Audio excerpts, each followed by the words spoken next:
আমরা মাছের ঝোল বিভিন্ন রকমভাবে বানিয়ে খেয়েছি, তবে পাঁচফোড়ন বাটা দিয়ে মাছের ঝোল হয়তো অনেকেই খায়নি। তাই আজকে একদম সহজভাবে এই পাঁচফোড়ন বাটা দিয়ে মাছের ঝোল কিভাবে বানাবেন দেখে নিন। তবে চলুন শুরু করা যাক আজকের ভিডিও। আমি সুকন্যা। আজ আমার ব্যাপক রান্না হলো পাঁচফোড়ন বাটা দিয়ে মাছের ঝোল। আমি এখানে 700 গ্রামের মতো রুই মাছ নিয়েছি। মাছটাকে ভালো করে কেটে ধুয়ে নিয়ে একটু বড় সাইজের রিং পিস করে নিয়েছি। এবার মাছগুলোর ওপরে দিয়ে দেব 1 চা চামচ নুন। তার সাথে দিয়ে দেব হাফ চামচ হলুদ গুঁড়ো,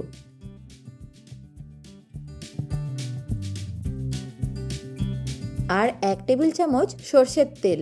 এই নুন আর হলুদটা দেওয়ার পর মাছগুলোকে ভালো করে মাখিয়ে নিতে হবে।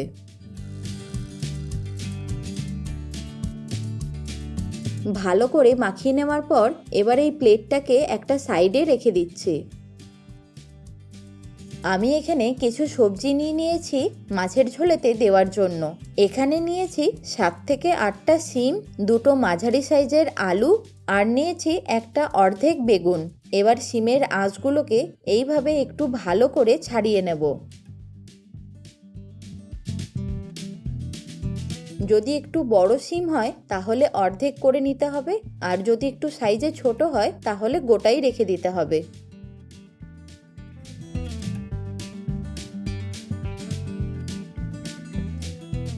শিমগুলোকে কেটে নেওয়ার পর প্লেটের মধ্যে তুলে রেখে দেব। দিয়ে কেটে নেব আলুগুলোকে।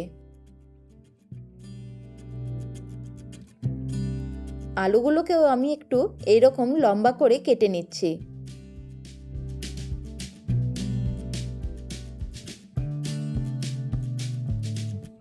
আলুগুলোকে কেটে নেওয়ার পর এবার কেটে নিচ্ছি বেগুনটাকে। আমি এখানে বেগুনটাকেও এইভাবে একটু লম্বা করে কেটে নিচ্ছি।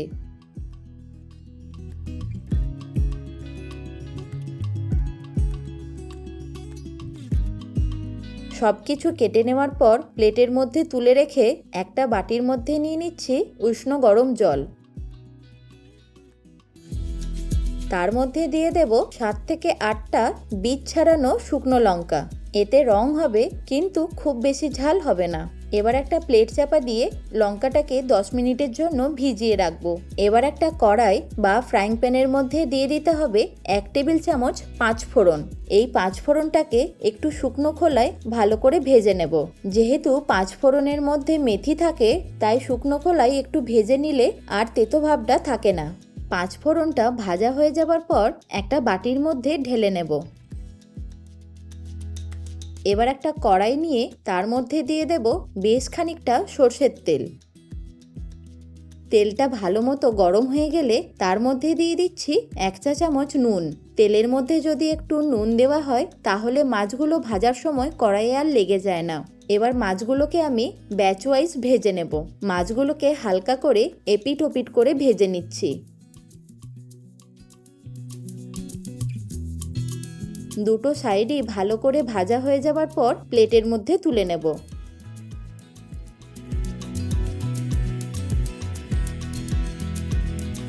এইভাবে বাকি মাছগুলোকেও ভেজে নেব।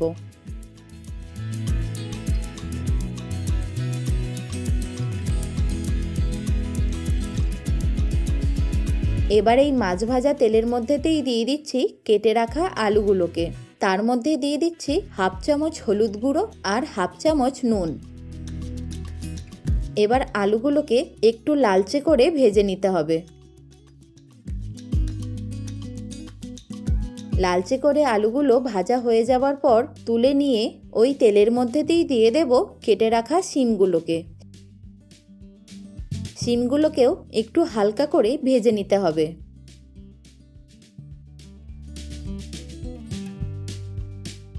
শিমটা ভেজে তুলে নেওয়ার পর এবার এই একই তেলের মধ্যেই দিয়ে দেব কেটে রাখা বেগুনগুলোকে। এবার এই বেগুনগুলোকেও একটু লালচে করেই ভেজে নেব।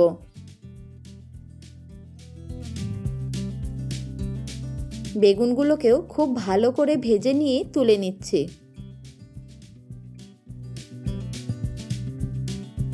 এবার একটা মিক্সির জারের মধ্যে দিয়ে দিচ্ছি আগে থেকে শুকনো খোলায় ভেজে নেওয়া পাঁচফোড়নটা।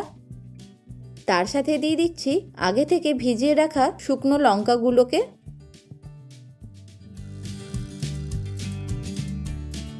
আর দিয়ে দেব 1/2 ইঞ্চি আদার টুকরো।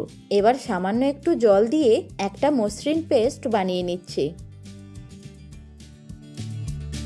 এবার ওই একই কড়াইয়ের মধ্যেই দিয়ে দেব 3 থেকে 4 টেবিল চামচ সর্ষের তেল। তেলটা ভালো মতো গরম হয়ে যাবার পর আগে থেকে বানিয়ে রাখা পেস্টটাকে দিয়ে দিতে হবে। তার সাথে সামান্য একটু মিক্সির জার ধোয়া জলও দিয়ে দেব। আর দিয়ে দেব স্বাদ মতো নুন, 1/2 চা চামচ হলুদ গুঁড়ো আর 1 চা চামচ জিরে গুঁড়ো। এবার মাঝারি আঁচে মশলাটাকে ভালো করে কষিয়ে নিতে হবে। মশলা থেকে ভালো করে তেল বেরিয়ে আসার পর দিয়ে দিতে হবে 2টো মাঝারি মাপের টমেটো। এবার একটু মিষ্টির জন্য দিয়ে দিচ্ছি 1 টেবিল চামচ চিনি।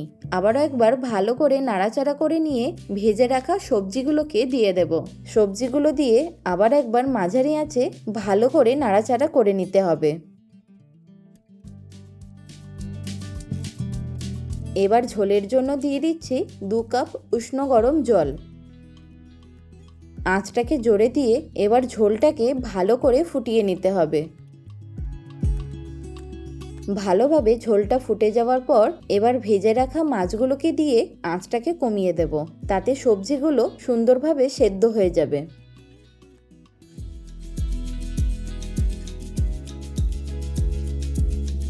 এবার 7 থেকে 8 মিনিটের জন্য একটা ঢাকা দিয়ে দিচ্ছি।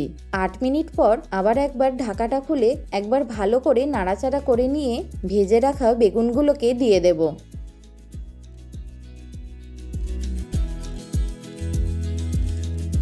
ঝোলের সাথে সব কিছুকে আবার একবার ভালো করে মিশিয়ে নেওয়ার পর ওপর থেকে 1 মুঠো ধনেপাতা কুচি ছড়িয়ে দেব। এইভাবে একবার 5 ফোড়ন বাটা দিয়ে মাছের ঝোল বানিয়ে গরম ভাতের সাথে খেয়ে দেখবেন ভীষণ সুন্দর খেতে লাগে। অনেকের ধারণা থাকবে হয়তো 5 ফোড়ন বাটা দিয়ে যদি মাছের ঝোল রান্না করা হয় তাহলে ঝোলটা নিশ্চয়ই তেতো হবে। সেই জন্য আমি যেই পদ্ধতিতে বানিয়ে দেখালাম এই পদ্ধতিতে বানালে কোনোভাবেই মাছের ঝোল আর তেতো হবে না। আপনারা অবশ্যই একবার বাড়িতে বানিয়ে দেখবেন আর আমাকে অবশ্যই কমেন্টে জানাতে ভুলবেন না কেমন হয়েছে। এইরকম আরও নতুন নতুন রেসিপি দেখতে চাইলে সেটাও কমেন্টে জানাবেন। ভালো থাকুন, সুস্থ থাকুন, দেখতে থাকুন ব্যাপক রান্নাঘর।